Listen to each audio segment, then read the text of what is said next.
After last night's game, in which the Bulls remain undefeated in the preseason after narrowly defeating the Cavs in Cleveland, I was initially going to do a dedicated video on Alice Johnson, as he's quickly become one of my favorite players on this Bulls roster, with his hustle and effort in fighting for loose balls, crashing the boards, and bullying his way into the paint to score. But then I realized I shouldn't get too out of myself, because Alice hasn't actually made the final roster. Yes, as I mentioned in last night's video, there is a common misconception that because the Bulls offered him a contract that he will be on the team for this upcoming season. That isn't in fact true. His contract was only guaranteed for $250,000, at which point the Bulls would have at the end of the preseason to decide whether to fully guarantee his 2-year contract, which would mean he would make the final roster heading into the regular season. Now, there is no doubt in my mind after what we have been seeing from him in the preseason that he is going to make this roster, and honestly, he will likely be getting some good minutes as part of Billy Donovan's rotation. But it got me thinking, who will make this final roster before we head into the opener next Wednesday? Who will be in the rotation, and what will the lineups look like? And that's what I want to talk about in this video. So what's going on, everyone? You've been listening to Bull Central here. Hope you're all doing well.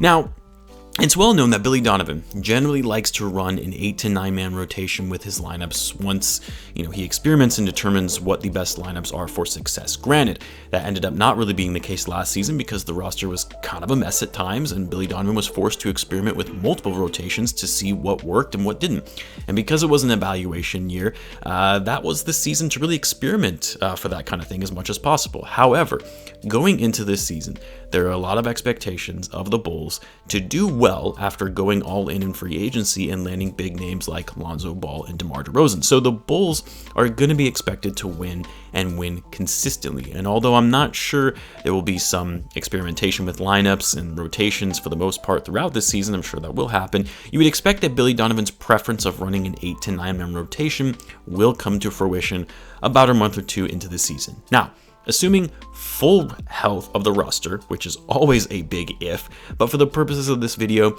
and assessing the final roster and rotations, we're going to assume all of these players are healthy, even for guys like Patrick Williams and Coby White, who are currently injured, but are expected to make a return early in the season, especially Patrick, who may even be available for the season opener next week. Now, the starting lineup for this roster is easy. I don't think there are going to be any questions around that, and we've already seen, from the preseason who we're kind of already going with, but a starting lineup of Lonzo Ball, Zach Lavine, DeMar DeRozan, Patrick Williams, and Nikola Vucevic is what we're looking at for the guys who are going to be really taking the bulk of the minutes in most games.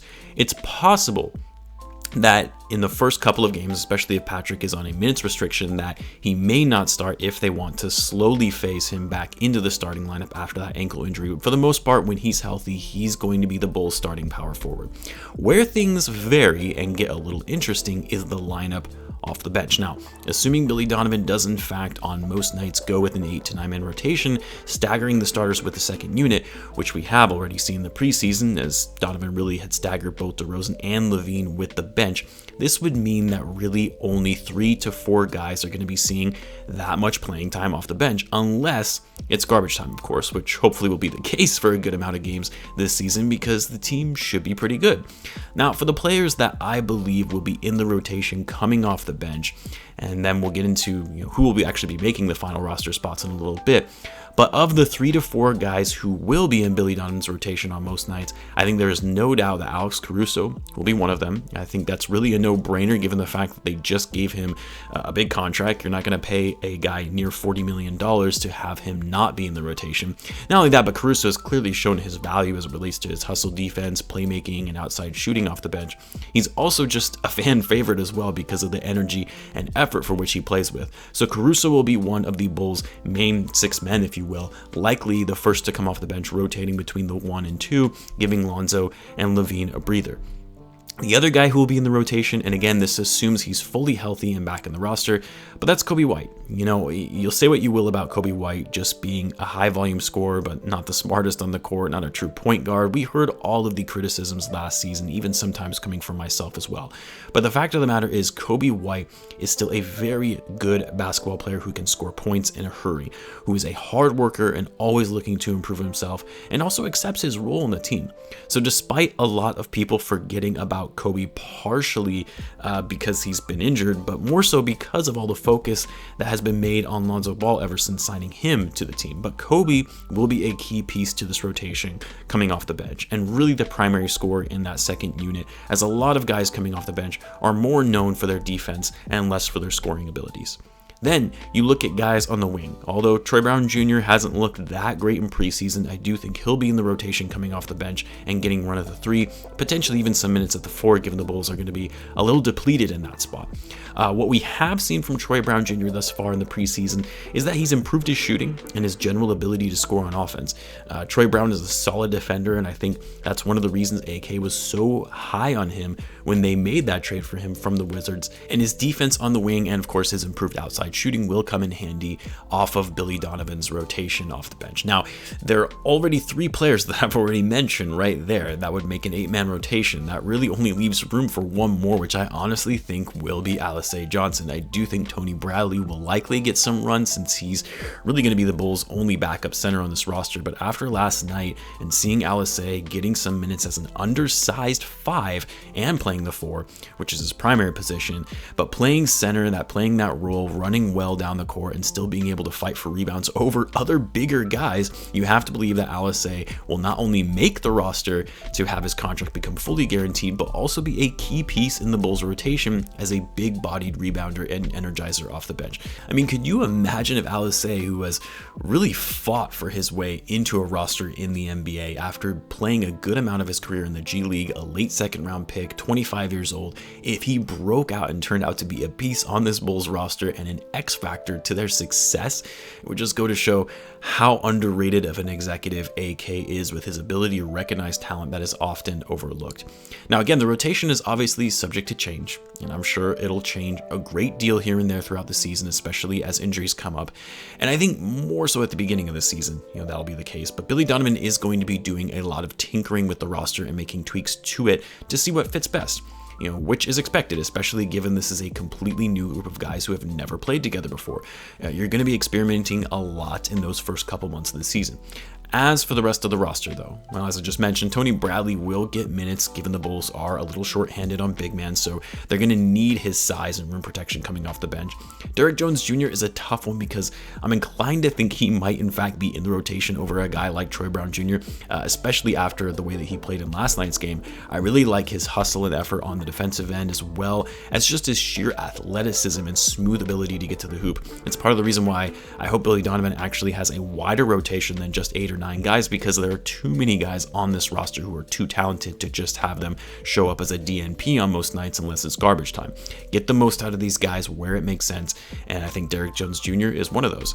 Then of course you have the Bulls' 2 rookies in Dosunmu and Marko Simonovic. Obviously, after what we saw from Ayo last night, coming in the clutch, hitting 2 big buckets that gave us all D Rose vibes with those beautiful floaters that really won the game for the Bulls. I know Bulls fans are excited and think that he's going to be a key piece in the rotation, and honestly he might be while Coby remains out of the lineup. But when Coby comes back, I can't really see Ayo being in the Bulls rotation. For Ayo, I mean, the talent is there, the confidence is there, and what I like about him most is that he's a solid two-way player in his ability to play strong defense. But I think for this first season in his career, he's likely not going to be seeing much playing time just because of the strong talent the Bulls have and the crowded backcourt that they face. I do think Ayo will go down as one of the bigger draft steals later on down the line in a couple of years, but in this season, I don't see him fitting into the rotation. But the kid has a lot of potential, and you could tell he has the work ethic to be a key piece on this Bulls roster in the years to come. The same can be said about Simonovic. I mean, if anything, Marko might see a little more playing time, but that's just because the Bulls are a little shorthanded in the front court and could use his size coming off the bench. But I think like Ayo, he's going to be a rookie that will be spending most of his time on the bench, learning from the more experienced and talented veteran players. As he gets a little older and more experienced in the NBA, he'll see more minutes on the court. Now, as it relates to the non-guaranteed deals and who will in fact make the final roster and who will be waived, well, as I mentioned, I think it's no question Alisei will be one of those guys, and not only is he going to make the roster, but I actually think he'll be in Billy Donovan's rotation this season. The remaining players who received training camp invites and have been on the preseason roster, which consists of Stanley Johnson, Matt Thomas, Ethan Thompson, Daniel Oturu, and Tyler Cook. And there's only enough spots for one of these guys to make the team and a two-way contract. I think the final spot is going to go to Stanley Johnson. Now, I know most people will say, nah, Matt Thomas deserves that final spot. And honestly, that may be the case because he's shown up well in the preseason. He's a great shooter. He looks a lot like JJ Redick or Doug McDermott type player. But the fact of the matter is the Bulls are incredibly crowded in the backcourt. And I'm just not sure it makes sense to bring in someone like Matt Thomas, who isn't a good defender, to an already crowded backcourt with Caruso, Coby White, and Ayo. And I think Stanley Johnson, who yes, has been a disappointing player for the level of hype coming out of him from college into the NBA, what he does do well is he is a strong defender on the wing and can even give you minutes at the 4, which the Bulls are going to need. Overall, he is a more skilled player than someone like Matt Thomas, despite not being as good as Thomas on the offensive end, specifically as it relates to shooting. That being said, though, I do think Matt Thomas will snag the last two-way contract next to Devon Dotson and get some time on the Bulls and the Windy City Bulls this season. And for Tyler Cook, Oturu, and Ethan Thompson, they will likely get waived shortly after the preseason concludes. That's how I think the roster and the rotations will shape out, but I would love to hear what you guys think. Who do you think will make the Bulls' final 2 roster spots among the non-guaranteed contracts? Who do you think will be in the rotation and who will be out? Let me know in the comments below, and of course, as always, be sure to subscribe if you're a Bulls fan, as I do post daily Bulls content. Thanks again for tuning in, guys, and I will catch you in the next one.